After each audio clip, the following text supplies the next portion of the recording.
Good evening and welcome back to Prime of Midlife. It is Monday evening. Excuse me, I have been to work. I have now frozen the last of the meatballs. They're in the freezer.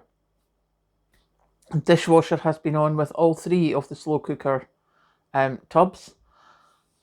I am about to slice some ham and get that put away. And yeah, that's about me for tonight. But I have been writing some silly stories. I started another Facebook page with silly stories. And yes, they're the ones where I put a synopsis and I get AI to make the stories. And I'm having so much fun doing it.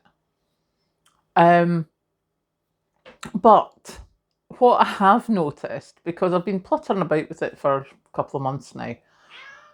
Hello, pussycat. That's Raven, obviously. What I have noticed is I'll sit and write my wee story, and a couple of weeks later I've forgotten I've written it. Which is a bit irksome, I have to say. But in saying that, that seems to be... I remember when I did a local news website, I didn't remember half the things I wrote. Because I was doing it so often. I write poetry every so often. It seems to appear out of the middle of nowhere. And if it does, I just write it down and put it to wherever it's supposed to be. But again, it's like I'll find it on my computer. Where I normally find it is if I get a new laptop or if I clear out the old one and then I go onto like the OneDrive,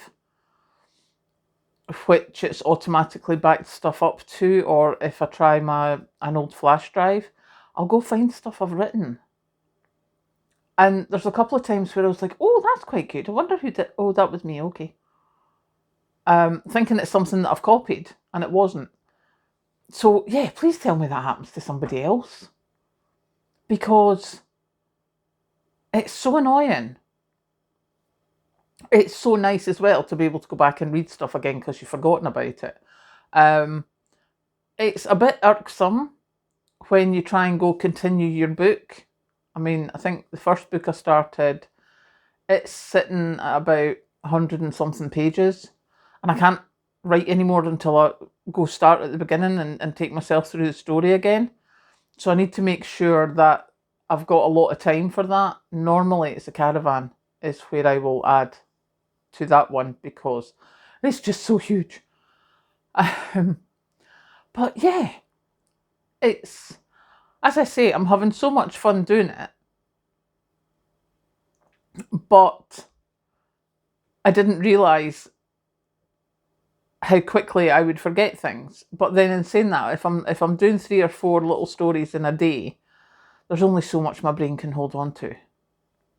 So yeah, that's my thought for the day, is that I have noticed I don't remember anything. And it's not just in the last year or so. I mean, that's been happening for a good 10 years now, since I started putting things down on paper again. The most fascinating one is when I go and find a notepad. I have many notepads. I'm one of those stationery people, that gets banned from going into stores. When I used to go down to London to visit Patrick, when we were walking up to the Witherspoons that we used to go to a lot of the time, there was Paper Chase was in that little shopping bit. And eventually we had to ban me because I would just go and spend a fortune on notepads and pretty pens. I love it. I absolutely do. But I have so many notepads lying about the house that are half used. So I'm trying to get through them now. But it's quite fascinating when you go back to a notepad. And a lot of mine's got like shopping lists from when I've done videos, etc. But every so often there'll be like an outline for a story. And I'll be like, oh, that's really good. Or sometimes it's like, oh, I'm glad I didn't spend time on that. But yeah, so there you go. That is my thought for today. Please tell me someone else does this with writing things. I'm going to go and speak to the cat now, and I will catch you later.